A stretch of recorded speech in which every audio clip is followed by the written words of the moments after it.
And on today's lesson, we are talking athlete etiquette. Athlete etiquette, wow, where do I start with this one? Man, this can make or break you when it comes to being a professional announcer if you do not know how to communicate responsibly with athletes, okay? Because athletes are pulled in so many different directions by so many different people, especially depending on the picture. I mean, if you're X Games, if you're Olympics, whatever you are, the athlete part is very important, okay?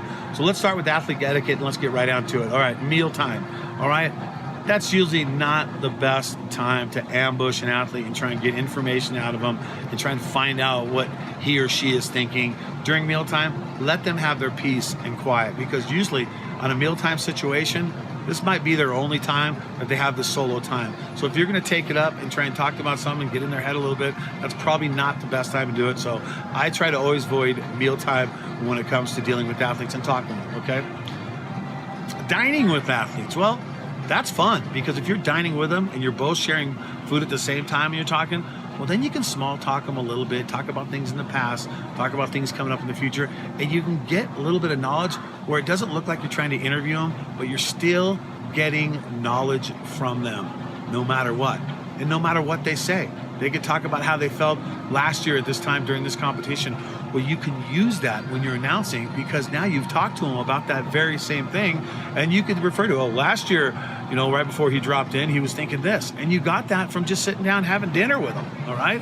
And it wasn't an interview. You weren't interviewing him at all. You were just getting information in a very smooth way. All right, biggest fan. Oh, this is a good one right here. Now, if you want to get information out of an athlete, you tell them you're their biggest fan. If you don't know them, tell them I'm one of your biggest fans.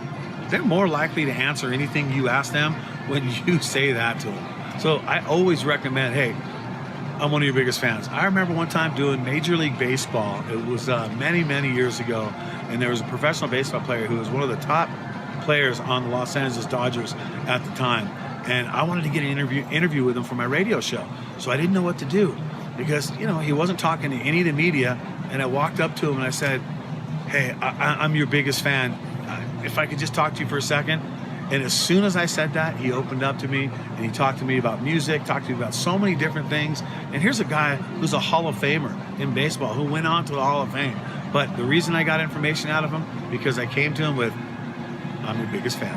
All right, control yourself, take it easy, all right? You're meeting an athlete for the first time. It could be super famous person. Control yourself, be cool. Don't look the fool, okay? Don't play the fool part. Don't start trying to try and look good in front of them. Just be yourself, be calm. Just treat it like you're talking to a family member or one of your good friends, all right? Control yourself. Don't get an autograph. Don't ask for an autograph. It is not good. There's certain times when you could probably ask for an autograph, but I have people sometimes who tell me all the time, hey, can you get me his autograph? Can you get me her autograph? Can you get me this autograph? And I just tell them, I just don't do that. I don't ask them for that, all right? I don't want to bug them. I don't want to be that person. They have to give enough autographs to fans all over the place, so why do you want to be an announcer asking for an autograph, all right? I mean, there could be a situation where I've been on tour with certain pros for, you know, a couple weeks at a time, and then that's a situation where you guys are all together all the time. Well, then maybe you can do that, but don't come in there and come out asking for an autograph right off the bat. Be respectful. Be respectful with your small talk, all right? Don't belittle accomplishments. If they did something, don't play it down, all right? Always be respectful with your small talk. It's going to help you out in the long run 100%. Use the knowledge that you got. Like when you're small talking with someone, you're just having a good time, you're talking to them about this, talking to her about this and this and this, and you can use that in your delivery as an announcer.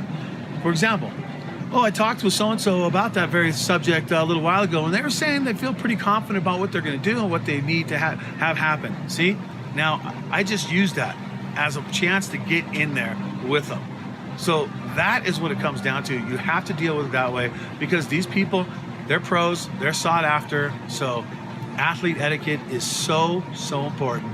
And remember this, if you are ever in an employee uniform or an outfit that you're supposed to be wearing, you definitely do not harass pros and ask for autographs or anything like that. You're representing the business you're working for. Don't do it, all right? Just don't do it. That is athlete etiquette.